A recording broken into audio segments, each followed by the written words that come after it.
Donc Soumia, on arrive à la fin de cette émission. Les femmes, c'est 50% de la population, comme on le sait. Est-ce que vous pensez déjà que notre génération fait rêver la génération qui nous suit? Et en fonction de vos réponses, qu'est-ce qu'il faudrait modifier? Parce que tout bouge, tout va à toute vitesse, les codes d'hier sont plus ceux d'aujourd'hui, donc là on aurait besoin de votre éclairage. Mais mon éclairage, c'est mon quotidien. Moi, je pense qu'effectivement, on est traversé par de tels changements sociétaux que le sujet des femmes, aujourd'hui, il est appréhendé de manière très, très différente. Par ma génération, la vôtre, eh bien, on veut accéder à une égalité presque parfaite, rémunération, mixité, accéder au...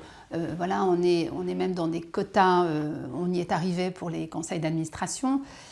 Mais on voit qu'en parallèle, au niveau de la société tout entière, le mouvement MeToo a été révélateur de grandes inégalités, de grandes souffrances, de grandes violences.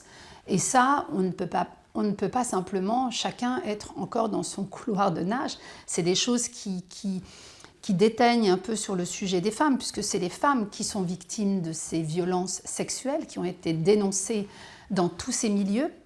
Et demain, il y en aura d'autres. Et puis, finalement, ce mouvement plus large voilà, de wokisme, hein, où finalement les jeunes aujourd'hui ne veulent plus... entendre parler de genre. Exactement. Le genre n'a plus d'importance. Aujourd'hui, c'est mon état de ressenti et ma vie telle que je suis. Je veux être un homme, une femme. Demain, je veux être un elfe. C'est vraiment chacun avec... Et c'est un mouvement, même si on ne demande pas si on est d'accord ou pas, il est là. Il arrive et il vient finalement s'immiscer et se mettre entre d'autres mouvements, dont le nôtre. Et effectivement, moi, je me questionne. Est-ce que notre engagement aujourd'hui, il résonne aujourd'hui chez les femmes, et notamment les jeunes femmes? J'en suis pas toujours persuadée, pour avoir échangé avec quelques jeunes femmes.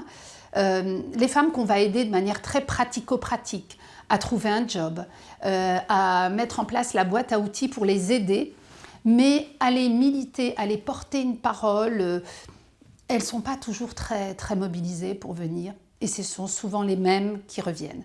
Donc je pense qu'il faut qu'on commence à réfléchir à un autre paradigme.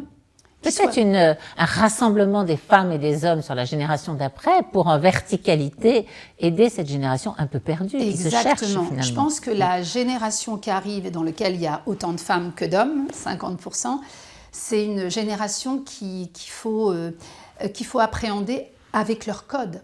En fait, la réalité, c'est qu'il faut se mettre dans leurs chaussures, dans leurs baskets, parce qu'elles ne mettent que des baskets, et essayer de comprendre la génération qui nous succède et qui est là aujourd'hui et qui sera aux commandes demain.